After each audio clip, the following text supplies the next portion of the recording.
미국에 제이미 쿠처라는 목사가 있었습니다. 그 목사는 뱀을 다루는 능력이 굉장히 뛰어났습니다. 워낙 뛰어났기 때문에 유명한 다큐멘터리 전문 채널인 지오그래픽 거기에도 출연해서 방울뱀 등등 독사를 다루는 그런 시범을 보인 적도 있었습니다. 2008년에는 집에 뱀 74마리를 보관하고 있다가 체포된 적도 있었습니다. 1947년 미국 테네시주 어느 교회에서 뱀에게 물려 5명이 사망했던 사건이 있습니다. 교회에서 뱀 갖고 놀았다는 이야기입니다. 그 일 이후 테네시주에서는 뱀을 이용한 목회 활동을 법으로 금지시켰습니다. 그런데 이 쿠처 목사는 2013년 뱀을 소지한 채 테네시주에 들어갔다가 체포되기도 했었습니다. 목사와 뱀, 도저히 어울리지 않는 조합 아닙니까? 기독교에서 뱀은 사탄과 연결되어지는 그런 이미지인데 목사가 뱀과 연관된 활동을 하고 있다는 것이 굉장히 의아스럽지 않습니까? 쿠처 목사의 기행은 성경 말씀과 관련이 있습니다. 예수님께서 70명의 전도대에게 이런 말씀을 하셨습니다. 내가 너희에게 뱀과 전갈을 밟으며 원수의 모든 능력을 제어할 권능을 주었으니 너희를 해칠 자가 결코 없으리라. 오늘 본문 18절도 보십시오. 믿는 자는 뱀을 손으로 집어 올려도 해를 받지 않을 것이다 라고 예수님께서 말씀하셨습니다. 쿠처 목사가 뱀과 관련된 이 말씀에 특히 집중했습니다. 뱀 다루는 능력이 뛰어났기 때문에 이 말씀을 더욱 자기 것처럼 그렇게 만들고 싶었을 것입니다. 뱀에게 물려도 믿으면 산다라는 믿음도 그에게 있었습니다. 그래서 그는 설교 때 자주 뱀을 갖다 놓았습니다. 그래서 여기 뱀을 갖다 놓고 뱀에게 손을 이렇게 디미르 하면서 그렇게 하는 설교로 굉장히 인기를 얻었습니다. 그래서 그는 뱀 목사로 불리워졌습니다. 여러분, 쿠처 목사가 훌륭한 믿음을 소유한 사람이 맞습니까? 뱀 목사로 불리는 것을 자랑스럽게 여기며 뱀을 통해 자기의 믿음을 과시했던 쿠처 목사, 이 사람은 지금도 왕성한 목회 활동을 하고 있을까요? 2014년 2월 16일 CNN과 AP통신에 이런 뉴스가 실렸습니다. 쿠처 목사는 전날 오후 8시 30분쯤 자신이 목회하는 켄터키주 교회에서 뱀에 물린 채 귀가했으며 오후 10시쯤 사망했다. 지역 경찰은 신고를 받고 출동한 구급대가 쿠처 목사에게 병원에 가자고 설득했으나 거부당했다라고 밝혔다. 뱀을 잘 다뤄서 뱀 목사로 불렸던 목사가 뱀에게 물려 죽은 뱀 목사가 되고 말았습니다. 빨리 병원에 갔으면 충분히 살 수 있었는데도 거부하다가 결국 사망하고 말았습니다. 시편 91편 13절에 이런 말씀이 있습니다. 네가 사자와 독사를 밟으며 젊은 사자와 뱀을 발로 누르리로다. 예수님께서는 이런 말씀을 하셨습니다. 만일 네 오른눈이 너로 실족하게 하거든 빼어내버리라. 만일 네 오른손이 너로 실족하게 하거든 찍어내버리라. 만약 쿠처 목사와 같은 부류의 사람들이 말씀을 자기 인기를 위해서 이용했던 것이 아니라 정말 순수한 믿음으로 말씀을 문자 그대로 믿고 삶에 적용하는 사람이었다면 그들은 뱀뿐만 아니라 방금 말씀에도 확인했듯이 사자도 그렇게 다뤄야 했을 것입니다. 뿐만 아닙니다. 죄짓지 않고 살 수 있는 온전한 사람은 이 세상에 없습니다. 그들은 결국 이 말씀을 그대로 지키기 위해서 자기 오른 눈을 뺄 뿐만 아니라 왼쪽 눈도 빼내어야 했을 것이고 팔다리 모두 잘라낸 후 기어다니는 것이 맞았을 것입니다. 그렇습니다. 그렇기 때문에 이들의 행태는 믿음도 아무것도 아닙니다. 순수한 믿음에서는 너무도 거리감은 그냥 객기일 뿐입니다. 말씀의 한 단면만을 확대 해석해서 그 말씀을 자기 인기를 위해 이용하는 이단 사이비 목사의 행태에 지나지 않습니다. 이제 본문으로 들어가겠습니다. 마가복음 16장 9절에서 20절까지의 말씀이 마가의 저작이 맞는지 후대가 추가한 것인지 그것에 대해서 이런저런 주장들이 있습니다만 오늘 그 부분에 대한 설명은 하지 않겠습니다. 그렇지만 중요한 것은 여기에 기록된 이 말씀 역시 기록된 하나님의 말씀이라는 것입니다. 9절에서 11절을 먼저 보겠습니다. 예수님께서 안식 후 첫날, 즉 주일 새벽에 부활하셨습니다. 7 귀신을 쫓아내 주신 막달라 마리아에게 부활하신 예수님께서 나타나셨습니다. 여기에 대한 좀 더 자세한 내용은 요한복음 20장 11절에서 18절 거기에 자세히 기록이 되어 있습니다. 막달라 마리아가 부활하신 예수님을 만났음을 제자들에게 가서 이야기했지만 제자들은 믿지 않았습니다. 누가복음에서 누가는 제자들이 믿지 않았음에 대해서 이렇게 기록합니다. 사도들이 그들의 말이 허탄한 듯이 들려 믿지 아니하니. 여자들의 말은 증거나 정언이 되지 않았던 때였기 때문에 어쩌면 제자들이 믿지 않았음이 당연했을는지도 모르겠습니다. 어쨌든 막달라 마리아의 정언을 믿지 않았습니다. 이제 12절 13절 보십시오. 부활하신 예수님께서 시골로 걸어가는 두 제자에게도 나타나셨습니다. 제자들의 눈이 가리어져서 예수님을 알아보지 못했습니다. 예수님을 알아본 이후 두 제자가 다른 제자들에게 가서 예수님의 부활을 알렸습니다. 그러나 역시 믿지 않았습니다. 12절 13절 이 장면은 누가복음 24장 13절에서 25절에 더 자세히 기록되어 있습니다. 우리가 일반적으로 알고 있는 엠마오로 가는 두 제자에게 나타나신 예수님, 그것이 바로 여기에 두 절로 요약된 이 기사입니다. 마가는 마치 독자들이 이 이야기를 다 알고 있는 듯 단 두 절로 그렇게 압축해서 이야기했습니다. 이제 14절입니다. 예수님을 팔았던 가룟 유다는 예수님이 빌라도에게 끌려가 재판받을 때쯤 스스로 목을 메어 죽었습니다. 그래서 지금 현재 제자는 11명입니다. 11제자가 음식 먹을 때에 부활한 예수님께서 찾아오셨습니다. 예수께서 제자들의 믿음 없는 것과 마음이 완악한 것을 꾸짖으셨습니다. 그들은 방금 확인했듯이 막달라 마리아와 두 제자의 보고를 듣고도 믿지 않았습니다. 누가는 예수님께서 무엇이라고 꾸중하셨는지를 구체적으로 이렇게 누가복음에 기록합니다. 어찌하여 두려워하며 어찌하여 마음에 의심이 일어나느냐. 내 손과 발을 보고 나인 줄 알라. 또 나를 만져보라. 영은 살과 뼈가 없어되 너희 보는 바와 같이 나는 있느니라.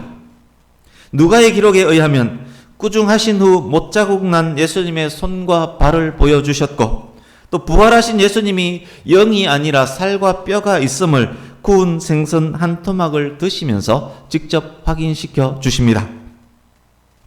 이제 15절입니다. 15절 함께 같이 읽어보겠습니다. 15절 시작. 또 이르시되 너희는 온 천하에 다니며 만민에게 복음을 전파하라. 아멘. 믿음 없음과 마음의 완악함을 꾸짖은 후 선교 명령을 내리십니다. 온 천하에 다니면서 온 천하는 세계를 뜻하는 코스모스와 모든 것을 뜻하는 하파스가 합쳐진 단어입니다. 이 말은 당대, 이 본문에 나온 사람들이 살고 있던 당대의 세계뿐만 아니라 오고 오는 모든 세대 사람들이 살아가는 모든 곳, 모든 세대 사람들이 살아가는 모든 세계를 의미합니다. 만민으로 번역된 원어는 모든 피조물을 의미합니다. 피조물의 대표는 사람이기 때문에 여기에 모든 피조물은 모든 사람들을 의미합니다. 복음을 전파하라. 그래서 복음은 모든 시대를 사는 모든 예수님의 제자들이 그 시대 사람들이 살고 있는 모든 곳을 다니면서 모든 사람들에게 전해야 하는 것입니다. 이제 16절입니다. 복음을 듣는 자가 믿으면 세례를 받게 될 것입니다. 복음을 듣고 믿으면 세례를 줍니다. 믿고 세례를 받는 그들은 구원을 얻을 것입니다. 그러나 믿지 않는 자는 정죄, 곧 심판을 받게 될 것입니다. 16절을 자세히 보십시오. 16절을 읽을 때 이런 의문점이 들 수 있습니다. 이것 보니까 세례도 구원의 조건이란 말처럼 들린다. 세례 받지 않으면 구원이 없다는 말처럼 보인다. 이런 생각을 할 수 있습니다. 15, 16절의 의미를 다른 말씀과 연결해서 좀 더 자세히 설명해 보겠습니다. 세례와 관련된 의문점도 풀릴 것입니다. 귀를 쫑긋해서 제가 읽는 말씀 들어주시기 바랍니다. 사도행전 1장 8절 말씀, 오직 성령이 너희에게 임하시면 너희가 권능을 받고 예루살렘과 온 유대와 사마리아와 땅끝까지 이르러 내 증인이 되리라 하시니라.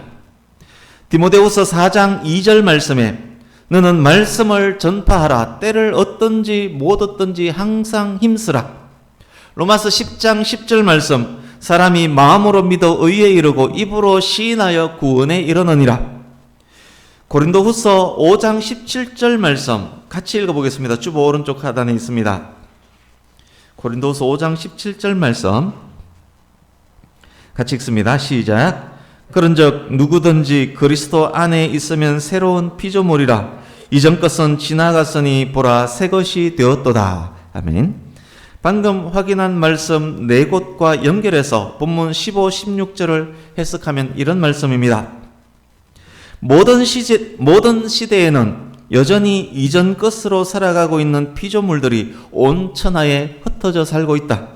그들에게 복음을 전하면 그들이 예수님을 믿게 될 것이다. 형식적인 믿음은 구원에 이르는 믿음이 아니다. 마음 중심으로부터 믿는 믿음이 구원에 이르는 믿음이다. 구원은 오직 믿음으로이다. 마음으로 믿고 의에 이른 자는 세례를 통해서 그의 믿음을 입으로 시인하게 될 것이다. 믿고 시인한 그들이 바로 그리스도 안에 있는 자들이다. 이제 그들은 새로운 피조물이다. 이전 것은 지나갔고 새 것이 된 것이다. 이전 것을 새 것으로 만드는 사명이 그리스도인들에게 있다. 모든 시대를 살아가는 모든 그리스도인들이여, 너희는 온 세상에 사는 모든 사람들에게 그리스도의 복음을 전하라. 때를 얻든지 못 얻든지 힘을 내서 전하라. 이전 것을 새로운 피조물로 만드는 귀한 도구들이 되어라. 그런데 복음을 전할지라도 믿지 않는 자들은 항상 있을 것이다. 입으로 시인하고 세례는 받았다 할지라도 마음으로 믿지 않는 자들 역시 있을 것이다. 믿지 않는 자, 세례만 받는 자, 그들 모두는 구원을 얻지 못할 것이다. 그들은 결국 정죄받고 심판에 이르게 될 것이다. 세례가 구원의 조건은 아닌 것이다. 믿음 없는 세례는 무의미하기 때문이다. 만약 여기에 세례가 구원의 조건이었다면 믿고 세례를 받지 않는 사람은 정죄를 받으리라. 이렇게 뒷절은 그렇게 기록이 되었어야만 했습니다. 세례는 구원 받았음을 입으로 시인하는 것과 관련됩니다. 그래서 세례는 믿음의 구원의 필수 요건이 아니고 믿음이 구원의 필수 요건이 됩니다. 문장을 자세히 읽어보면 그것을 확인하게 될 것입니다. 방금 15절 16절 확인했습니다만 이 15절 16절 말씀이 모든 시대 모든 그리스도인에게 주어진 지극히 높은 명령, 지상 명령입니다. 이제 17절 18절입니다. 이 말씀도 우리 같이 읽어보겠습니다. 17, 18절 같이 읽습니다. 시작. 믿는 자들에게는 이런 표적이 따르리니 곧 그들이 내 이름으로 귀신을 쫓아내며 새 방언을 말하며 뱀을 집어 올리며 무슨 독을 마실지라도 해를 받지 아니하며 병든 사람에게 손을 얹은 적 나으리라 하시더라. 아멘. 말씀된 은사들은 믿는 자들에게 주어지는 은사들입니다. 여기에 기록된 은사들의 구체적 사례들이 사도행전에 많이 기록이 되어 있습니다. 오순절날 성령이 임하심으로 그리스도인들이 방언을 말합니다. 베드로가 예수 그리스도의 이름으로 일어나 걸어라 라고 선포할 때 나면서부터 한 번도 걷지 못한 사람이 일어나 걷고 뛰며 찬양을 합니다. 성령의 권능으로 큰 기사와 표적을 행합니다. 스데반 집사도 빌립 집사도 큰 기사와 표적을 행합니다. 바울의 몸에서 손수건이나 앞치마를 가져다가 병든 자에게 얹기만 해도 병이 낫고 귀신이 쫓겨갑니다. 안수할 때 병이 낫습니다. 독사가 나와서 바울의 손을 물었지만 뱀의 독은 바울에게 아무런 해를 끼치지 못했습니다. 뿐만 아닙니다. 지금 사도행전에 기록된 사례를 몇 가지 말씀드렸습니다만 이 일들은 초대교회 사도들을 통해서 일어났을 뿐만 아니라 모든 기독교 역사 속에서 계속 일어났던 일입니다. 17절 보시면 귀신을 쫓아내며 라는 말씀이 있습니다. 여기에 쫓아내며로 번역된 단어의 시제가 현재형으로 되어 있습니다. 현재형으로 기록된 이유는 이런 일들이 이어지는 모든 세대에도 현재적으로 일어날 수 있는 일이기 때문에 현재형으로 기록한 것입니다. 그러니까 우리에게도 얼마든지 이런 일들이 일어날 수 있다는 말씀입니다. 그러나 이 지점에서 우리가 확인해야만 하는 것이 있습니다. 이런 일들이 믿는 자라는 이유로 언제나 누구에게나 일어나지는 않는다는 것입니다. 만약 누군가가 자신의 인기나 명예를 위해서 이런 일을 시도한다면 오히려 큰 해가 그들에게 돌아갈 것입니다. 구체적 사례 하나를 확인해 보겠습니다. 오늘 본문 표시해 두시고 사도행전 19장으로 갑니다. 신약성경 220페이지.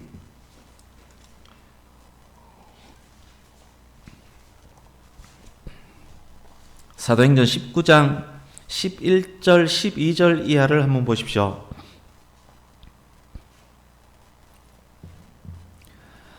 11, 12절 보시면 하나님께서 바울에게 놀라운 능력을 행하게 하십니다. 바울이 사용하던 손수건 앞치마를 통해서도 귀신이 떠나가고 병이 낫습니다. 이제 13절에서 16절 보십시오. 돌아다니며 마술하던 유대인, 제사장 명함을 들고 다니는 유대인의 7 아들들이 시험삼아 이들이 시험삼아 예수님의 이름으로 귀신을 쫓아내려고 시도합니다. 그러자 귀신이 그들 유대인들에게 뛰어 올라타고 누르면서 말합니다. 내가 예수도 알고 바울도 아는데 너희들은 뭐냐? 악귀에게 당한 그들이 몸에 상처를 입고 빨가벗고 도망합니다.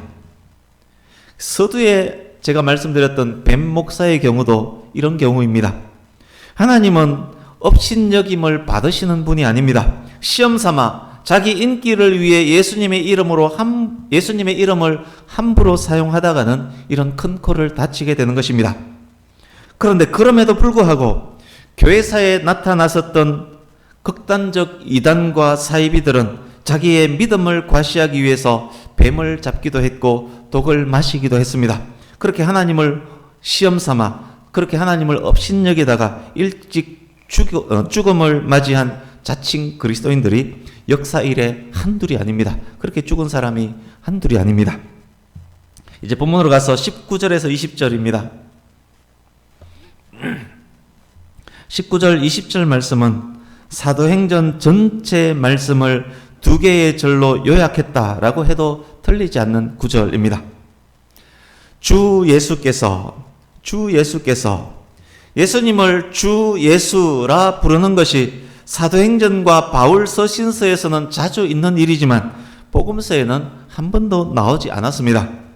마가복음 16장 예수님의 부활과 성천을 이야기하는 이곳에서 처음으로 주 예수라는 말이 복음서에 등장했습니다. 십자가에서 대속의 죽음을 죽으시고 무덤에 묻히셨다가 승리로 부활하신 나사렛 예수, 그분은 구원자일 뿐만 아니라 또한 모든 성도의 주인, 주님이 되시는 것입니다. 주 예수께서 말씀을 마치신 후에 이때가 언제를 말함인지는 다른 복음서를 참고해야 합니다. 19절 이 말씀은 예수님의 성천에 대한 기록입니다. 예수님은 부활하신 지 40일이 될 무렵 베다니 근처 감람산에서 성천하셨습니다. 그러기에 말씀을 마치신 후에 여기에 말씀은 그 위에 적혔던 15절에서 18절 말씀을 의미하는 것이 아니라 부활 후 40여일간 계시면서 하셨던 모든 말씀을 의미합니다. 말씀을 마치신 후에 하늘로 올려지사 하나님 우편에 앉으시니라. 그리스도의 성귀에 대한 말씀입니다. 예수께서 본질적으로 누구이신지를 확정적으로 보도하는 구절입니다.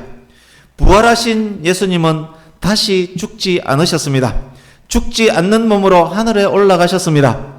예수님의 승천은 예수님이 하나님의 본체이심에 대한 확정입니다.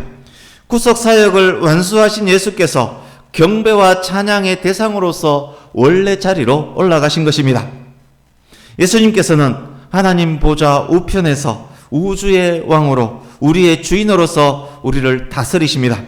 뿐만 아닙니다. 하나님의 때에 공중 나팔 소리와 함께 만왕의 왕으로 만주의 주님으로 다시 오실 것입니다. 시편 110편 1절 말씀을 제가 읽어드리겠습니다. 구약의 성도들은 이해하기 어려웠던 말씀이지만 신약의 성도들은 잘 이해할 수 있는 말씀입니다. 오늘날 그리스도와 오늘날 그리스도인의 위치, 예수님을 믿는 사람들의 현재적 위치를 정확하게 설명해 주고 있는 구약의 말씀입니다. 시편 110편 1절 제가 읽어드리겠습니다. 여호와께서 내 주에게 말씀하시기를 내가 내 원수들로 내 발판이 되게 하기까지 너는 내 오른쪽에 앉아 있으라 하셨도다. 원수들이 그리스도의 발판이 되는 그때까지, 사탄이 예수님의 발밑에 완전히 꼬꾸라지는 그날까지, 만왕의 왕으로 예수님께서 다시 오시는 그날 그때까지 예수님은 하나님 보좌 우편에서 다스리실 것입니다. 신약시대, 우리가 사는 이 시대가 바로 그 다스림의 시대입니다. 우리가 다시 오실 예수님을 사모하며 기다리는 이유 또한 하나님 보좌 우편에 예수님께서 현재 앉아 계심을 알기 때문입니다. 이제 본문 20절입니다.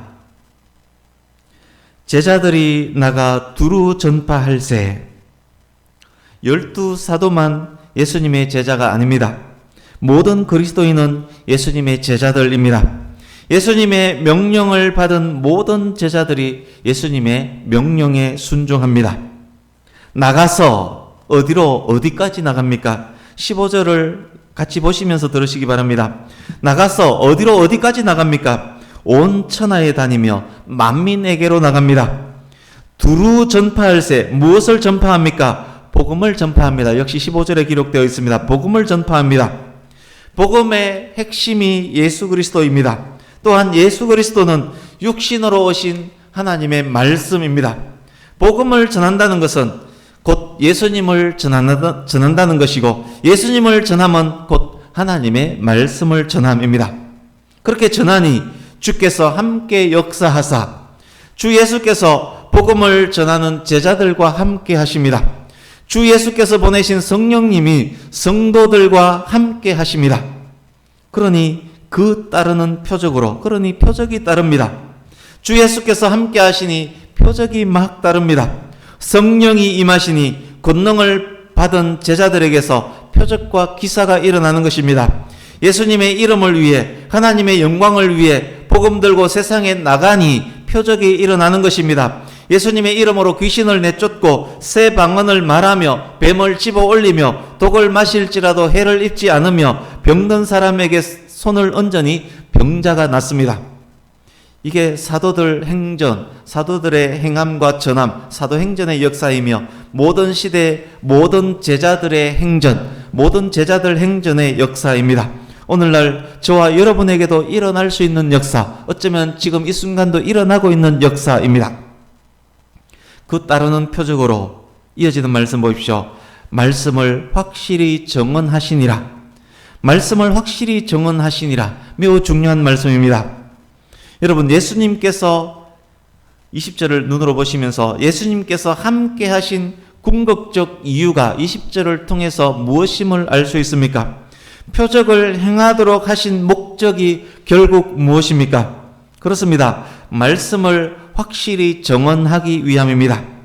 하나님께서 함께 하시는 이유, 표적을 일으킬 능력을 주시는 이유, 말씀을 확실히 정언하기 위해서입니다. 즉 복음의 영광, 하나님의 영광을 위해서입니다. 그렇습니다. 우리 삶의 목적이 하나님의 영광이 정말 맞다면, 우리 삶을 통해서 복음의 영광이 나타나기를 정말 원한다면, 우리를 통해서 예수님의 이름이 높아지기를 정말 원한다면 주께서 더욱 함께 역사하실 것이고 우리 삶의 행적에 수많은 표적도 나타나게 될 것입니다. 복음 전하는 성도의 삶은 그래서 하나님과 동행하는 승리의 삶이 되는 것입니다. 그러나 만약 제자라는 자가, 그리스도인이라는 자가 표적이 목적이고 표적을 위해서 말씀과 복음을 수단으로 사용한다면 인기와 명예와 돈이 그의 목적이고 그것을 얻기 위해서 말씀과 복음을 수단으로 사용한다면 그의 삶에 그리스도께서 함께 하시지 않을 것입니다. 설사 그를 통해서 표적과 기사가 나타난다 할지라도, 설사 그가 주의 이름으로 선지자 노릇을 하고 귀신을 쫓아내고 주의 이름으로 많은 권능을 행한다 할지라도, 그날에 예수님께서 다시 오시면 그날에 이렇게 말씀하실 것입니다. 마태복음 7장에 기록된 내용입니다. 내가 너희를 도무지 알지 못하니 불법을 행하는 자들아 내게서 떠나가거라. 불법을 행하기 위해서 복음과 말씀을 이용한다면 예수님께서 다시 오시는 그날에 내가 너희를 도무지 모른다, 떠나가라 라고 말씀하실 것입니다. 지금까지 전해드린 말씀이 오늘 본문에 기록된 내용 그리고 주제들입니다. 이제 말씀을 마무리하려고 합니다. 지금까지 나눈 모든 말씀을 기억하시면서 나름의 적용을 하시며 집중해 주시기 바랍니다. 코로나19 상황으로 인해서 대면 예배 금지 조치가 내려졌습니다. 오늘이 대면 예배 금지 상황 하에 드리는 몇 번째 주일 예배일 것 같습니까? 대략 한번 때려 보십시오. 대략 한번 때려보는 건 이상합니다만 대략 한번 맞춰 보십시오. 생각보다 오래됐습니다. 7번째입니다. 저도 세어봤습니다. 언제부터 있는지. 오늘 예배가 대면 예배 금지 상황 하에 드리는 7번째 주일 예배입니다. 1, 2주만 될 줄 알았는데 벌써 7주째입니다. 함께 모여 찬송하고 기도하며 예배하며 식사하며 교제하다가 오후 예배로 모여 또 찬양하고 예배하던 그때, 주일학교 예배 드린 후 아이들이 여기저기 막 뛰어다니고 찬양대는 올려드릴 찬양곡을 연습하고 또 수요예배, 금요예배, 학생부 예배로 모이던 때가 몇 주 지나지 않았지만 너무도 그립습니다. 쉽지 않은 형편에 우리가 2층을 임차해서 인테리어해서 교육실과 교재실로 꾸몄습니다. 그런데 벌써 몇 개월 동안 비어있는 상태로 임대료만 나가고 있는 것이 매우 안타깝고 속도 상합니다. 그렇지만 그것보다 더 걱정스러운 것이 있습니다. 백양교에 등록한 지 크게 오래되지 않은 분들, 그리고 신앙의 성숙도가 떨어진다고 생각될 수 있는 그런 분들, 조금씩 신앙 성장을 이루어가고 있는 분들, 그분들이 함께 예배할 수 없음이 너무너무 안타깝습니다. 코로나 상황이 끝난 후 신앙 상태가 회복되는데 얼마나 많은 시간이 더 필요할지 걱정도 됩니다. 연약한 우리의 신앙으로 인해서 하나님 앞에 늘 죄송했었는데 여기서 또 더 퇴보하게 된다면 그 죄송한 마음이 얼마나 더 클까 걱정도 됩니다. 예수님께서 더 퇴보해버린 우리를 보시고 우리의 믿음 없는 것과 마음이 완악한 것을 꾸짖지 않으실까 걱정이 됩니다. 사랑하는 성도님 여러분, 코로나19 상황 종료 후에 우리는 어떻게 우리의 신앙을 빨리 회복할 수 있을까요? 우리는 무엇에 더욱 집중해야만 바른 방향을 향해서 조금 더 빨리 회복할 수 있을까요? 회복뿐만 아니라 더 바른 성장을 하려면 우리는 무엇에 더 집중해야만 할까요? 그 답을 오늘 본문에서 찾아보려고 합니다. 14절을 보십시오. 11명의 제자가 있습니다. 이들 모두에게는 예수님을 향한 믿음이 있었습니다. 그러나 이들의 믿음은 연약했으며 이들의 마음은 완악했습니다. 예수님께서 끌려가서 십자가에서 돌아가시는 것을 알았던 그들의 믿음은 얼마나 나약했겠습니까? 그들에게 부활의 소식이 들렸지만 그 기쁜 소식이 믿기지 않았지 않습니까? 그들의 믿음은 그런 상태로, 나약해진 상태로, 완악한 상태로 있었습니다. 부활하신 예수님께서 그들에게 오셔서 이들 믿음 상태를 꾸짖으셨습니다. 15절 보십시오. 믿음의 상태를 꾸짖으신 후 갑자기 선교 명령을 내리십니다. 왜일까요? 선교가 가장 중요한 일이기 때문이었을 것입니다. 그것이 이제 가장 큰 이유입니다. 또 다른 중요한 이유가 있습니다. 약한 믿음, 완악한 마음 상태를 극복할 수 있는 길, 나약한 믿음을 회복시켜 더 성숙한 믿음으로 나아가게 하는 길, 그것이 또한 선교이기 때문입니다. 무엇이 문제며 무엇이 옳으며 이젠 어떻게 해야 하는지 모여서 밤새워 토론하는 것, 그것이 회복의 길이 아닙니다. 복음 들고 이웃에게로 동네로 나가는 것이 회복의 지름길입니다. 마음의 의심을 해소할 수 있는 것, 완악한 마음을 부드럽게 만들 수 있는 것, 그것은 이론이 아니라 행함, 곧 전도인 것입니다. 그것이 제자들의 길, 제자들의 행전, 저와 여러분이 함께 가야 할 길인 것입니다. 또한 그것은 예수님의 명령에 순종하는 것입니다. 순종함으로 우리가 그 길을 갈 때 우리의 믿음도 회복되고 성장하게 될 것입니다. 마음속으로부터 기쁨과 감사도 넘쳐나게 될 것입니다. 우리가 자주 경험하지 않았습니까? 전도하기 싫어서 억지로 나갔는데, 그런데 막상 전도하고 보면 마음의 기쁨이 넘쳐나는 것 자주 경험하지 않았습니까? 전도는 그렇게 믿음을 회복시켜주고 마음의 기쁨을 더욱 주는 그런 귀한 사명 수행인 것입니다. 뿐만 아닙니다. 주 예수께서 함께 하심으로 놀랍고 큰 일까지 경험토록 하나님께서 만들어 주실 것입니다. 그 모든 것을 통해서 복음의 영광이 드러나고 나타나게 될 것입니다. 하나님의 말씀이 확실히 정언되게 될 것입니다.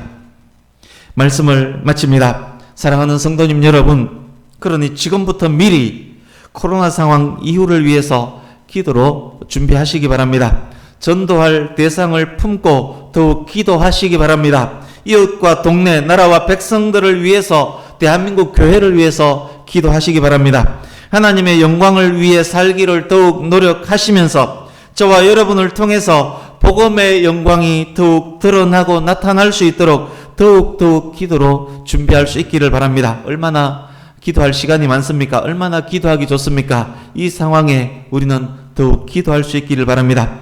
그런 준비가 차곡차곡 쌓일 때 다시 만나 예배하는 그날 은혜와 감사와 감격은 더 커질 것이고, 모여 함께 드리는 예배와 찬양과 기도를 하나님께서 기뻐 받으실 것이고, 그리고 코로나19 상황이 있었지만 이 풍랑으로 인해 우리의 믿음의 배는 더 빨리 가게 될 것이고, 우리를 통해 이전 것들이 새로운 피조물이 되는 놀라운 역사가 곳곳에서 많이 일어나게 될 것입니다. 그것이 저와 여러분에게 부여된 사명, 제자행전, 제자들이 행하고 전해야 될 내용, 제자행전입니다. 우리가 그 일을 잘 감당할 때 100배의 열매를 맺을 수 있을 것이고, 또 나중된 자가 먼저 되는, 나중된 교회가 먼저 되는 크고 감사한 은혜를 우리가 경험하게 될 것입니다. 저와 여러분에게 부여된 제자의 사명, 제자들의 행함과 전도를 잘 준행하는 귀하고 복된 성도님들 다 될 수 있기를 예수님 이름으로 축복합니다. 아멘. 기도하겠습니다.